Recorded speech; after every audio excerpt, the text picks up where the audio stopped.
কয়ো আগামীকালকে বাংলাদেশ হেলা আছে, আগামীকালকে বাংলাদেশে হেলা আছে। কারা কারা হেলা দেখবেন, হারবার জন্য প্রস্তুতি দেখবেন, কারণ বাংলাদেশে দিয়ে কোনো বিশ্বাস নাই। হেলা হারবো না না হারবো এটা কোনো বিশ্বাস নাই, কারণ বাংলাদেশে জিতে এলা হাইরা থাকা, হারা এলা জিততে থাকা, জিতে এলা হাইরা থাকা, হারা এলা জিততে থাকা। বাংলাদেশে এমন ভরসা করন যায় না, এর থেকে না ভরসা করেই ভালো। আমরা টিভিতে বসমো অথবা মোবাইলে হেলা দেখবো বাংলাদেশে হেলা হারার জন্য, কারণ যদি আশা করি জিতবো তখন হেলা হাইরা দেব, আর যদি কেউ হারবো তখন হেলা জিততে দেবো। এখন থেকে উল্টাটা করতে হইব, কারণ উল্টাটা ছাড়া আমাদের কোনো বিকল্প নাই। কেন বিকল্প নাই?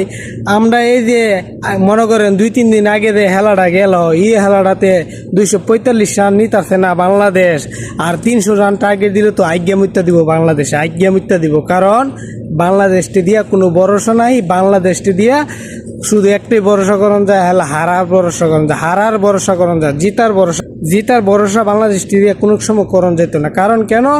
যুগের পরে যুগ হেলা হাইরে আইছি আমরা, সেটাই বাস্তব।